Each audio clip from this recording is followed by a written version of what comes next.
IAS clip को subscribe कीजिए और स्मार्ट प्रिपरेशन करना सीखिए। Let's start. Free guidance program जो आपने अटेंड किया है उसके बारे में थोड़ा ऑडियंस को बता दीजिए कि फ्री की इन्फॉर्मेशन आपको कहाँ से मिली और क्या होता है पूरा प्रोग्राम।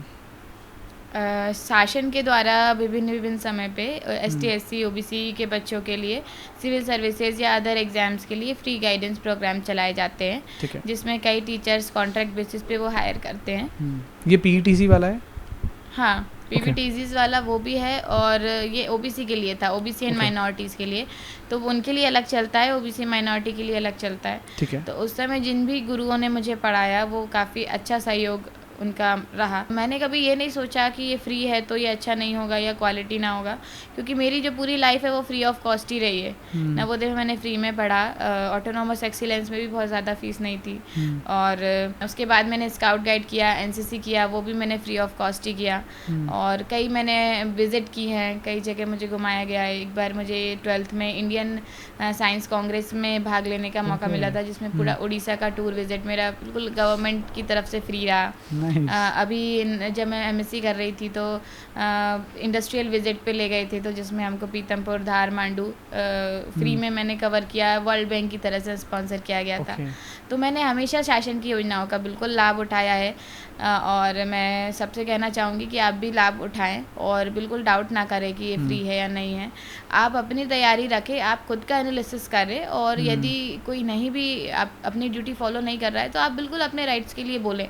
मेरा बचपन से ऐसा एटीट्यूड रहा है कि यदि कहीं भी अधिकार का हनन हो रहा है तो मैं खड़ी हो जाती थी, तो अभी भी है और हमेशा रहेगा।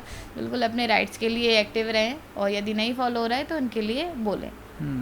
नाइस। कहाँ से इन्फॉर्मेशन मिलती है इस प्रोग्राम की? साइट्स गवर्नमेंट हैं, OBC की कमीशंस पे जो है साइट्स, वहाँ पर देख सकते हैं। आयोग में आप जाकर विजिट कर सकते हैं, भोपाल में हैं। और उस समय मेरी फ्रेंड OBC हॉस्टल में पढ़ रही थी, तो वहाँ पर बताया गया होगा, तो फिर उन्होंने मुझे बता दिया था।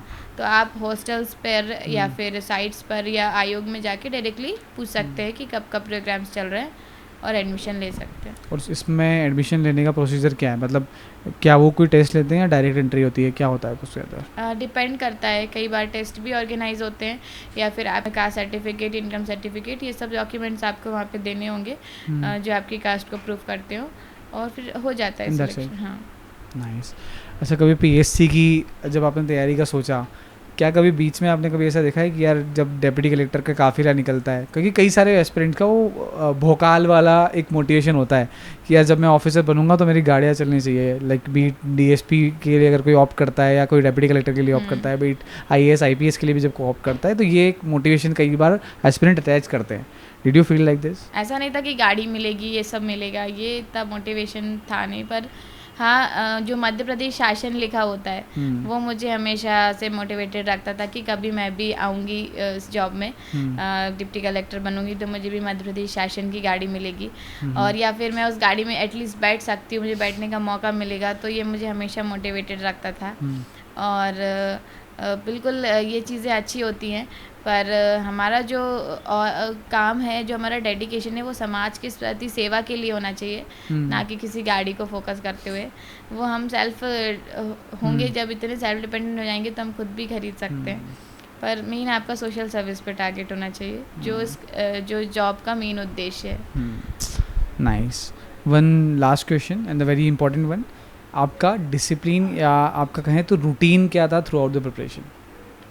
डिसिप्लिन मेरा ऑनेस्टी और सबको लेकर था कि सब्जेक्ट के प्रति ऑनेस्ट रहना है, और वो आपको कितना भी टाइम लग रहा है आपको पूरा करना है। तो मेरा रेगुलर 10 to 12 आवर्स हो जाता था स्टडी, क्योंकि मैं सुबह 8 बजे लाइब्रेरी पहुंच जाती थी। बीच में लंच का टाइम या थोड़ा बहुत मैं नैप भी लेती थी लाइब्रेरी में, और उसके बाद शाम को 8-10 बजे तक लाइब्रेरी से वापस, फिर 10 से 12, 8 से 10 डिनर करके 10 से 12 फिर थोड़ा पढ़ने का कोशिश करती थी, और उसी में मेरी पढ़ते पढ़ते नींद हो जाती थी। तो सुबह 6 बजे उठ के फिर वही शेड्यूल मेरा शुरू हो जाता था। पर मैंने अपने जो डेली आवर्स हैं उसको पर्टिकुलर आवर्स में बांट के नहीं पढ़ा, मैं टॉपिक पढ़ती थी अपना, और टॉपिक जितनी भी देर में हो रहा है, जैसे मतलब क्वेश्चंस भी लगाना है, उसमें आंसर्स भी करना है, MCQ भी लगाना है, मेंस का भी देखना है, Okay. इस तरीके से मैंने किया है। शॉर्ट नोट्स भी बनाना है, हम्म, तो जैसा है आप अपनी प्रॉपर स्ट्रेटेजी खुद की बना सकते हैं जैसा आपको सही लगे, क्योंकि कई बच्चों का ऐसा रहता है कि जैसे वो सुबह हिस्ट्री पढ़ा, शाम को पॉलिटी पढ़ा, क्योंकि वो एक सब्जेक्ट पढ़कर बोर हो जाते हैं। पर मेरा ऐसा रहता था कि जितना मैं पढ़ रही हूँ वो हो जाए, चाहे एक दिन लग रहा है या 1 घंटा लग रहा है, Okay. होना चाहिए, ताकि क्योंकि फ्लो अच्छा जम जाता है। तो जैसा बच्चे को ठीक लगे, जैसा एस्पिरेंट को ठीक लगे वैसा कीजिए। पर आप जो है आपका टॉपिक पूरा होना चाहिए, आपको समझ आना चाहिए, और जो एग्ज़ाम की नीड है वो पूरी होनी चाहिए। जॉब के साथ रूटीन ब्रेक नहीं हुआ कि पहले आप ऑफ कोर्स जब जॉब नहीं कर रहे हो तो आपके पास भरपूर टाइम है पढ़ने का, बिल्कुल। बट जॉब के साथ में क्या वो जॉब फ़ायदेमंद रही या जॉब के साथ चैलेंजेस बढ़ गए? जॉब ने मुझे फील्ड एक्सपीरियंस दिया जो होना चाहिए एक एस्पिरेंट में। जॉब के साथ कई ऐसे क्वेश्चन जैसे पहले मैंने मेंस के आंसर्स पढ़े हैं, वुमेन प्रॉब्लम्स क्या हैं, रूरल प्रॉब्लम्स क्या हैं, पर जब मैंने काम किया तो मुझे आंसर्स याद करने की ज़रूरत ही नहीं है, क्योंकि आप लाइव देख रहे हो रूरल प्रॉब्लम्स।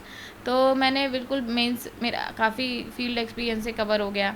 और जॉब के टाइम मुझे ऐसा ज़रूर लगता था कि अब तो मुझे बहुत कम टाइम मिलता है, क्योंकि जिस व्यक्ति ने 10 to 12 आवर्स पढ़ा है डेली, उसको बहुत कम लगता है यदि उसे 6-7 घंटे मिले बस पढ़ने के लिए। तो ऐसा लगता था आज तो कुछ ही नहीं पढ़ा, क्योंकि आज तो 2-4 पेज ही पलट पाए। पर ये है कि आप अपनी जो शुरुआती तैयारी कर रहे हैं उसमें तो अच्छे से नोट्स बनाते हुए चले, फिर बाद में यदि आपकी जॉब या कुछ भी लग जाती है, कुछ काम करते हैं, तो वो शॉर्ट नोट्स रिवाइज करने में आपको काम आते हैं। और बिल्कुल जॉब ने मुझे फील्ड एक्सपीरियंस प्रदान किया है, तो जॉब भी मेरे लिए बेनिफिशियली रही। Nice. And when we talked about the routine, तो रूटीन में ऐसा होता है कि अगर कोई मेल एस्पिरेंट है तो उनका रूटीन एज इट इज़ चलेगा throughout the month, but when we talk about female aspirant तो वहाँ पे हम देखते हैं कि every girls go through a 5-day menstrual cycle, जहाँ पे आपका रूटीन ब्रेक होता है, या आप एक ऐसी सिचुएशन में होते हो जहाँ पे आपको इरिटेशन हो सकती है, आपकी बॉडी में प्रॉब्लम होती है, पेन होती है, क्रैम्प्स होती है। And when I was working on वूहील, मतलब वूहील हमारा एक ब्रांड है जहाँ पे हमने मेंस्ट्रुअल हाइजीन के बारे में बात करना स्टार्ट किया, then I got to know कि यार फीमेल्स को इतनी प्रॉब्लम्स होती है। बिल्कुल। और उसके बाद से फिर मेरा अपनी सिस्टर को लेके, अपनी फ्रेंड्स को लेके या अपने मम्मी को लेकर थोड़ा सा एक सॉफ्ट कॉर्नर स्टार्ट हुआ कि यार इतना ज़्यादा एक्सट्रीम पेन हर बार एक फ़ीमेल हर महीने फेस करती है। आईएएस क्लिप्स की इस वीडियो को देखने के लिए धन्यवाद। मेक श्योर कि आप इन दोनों वीडियो को भी एक्सप्लोर ज़रूर करें।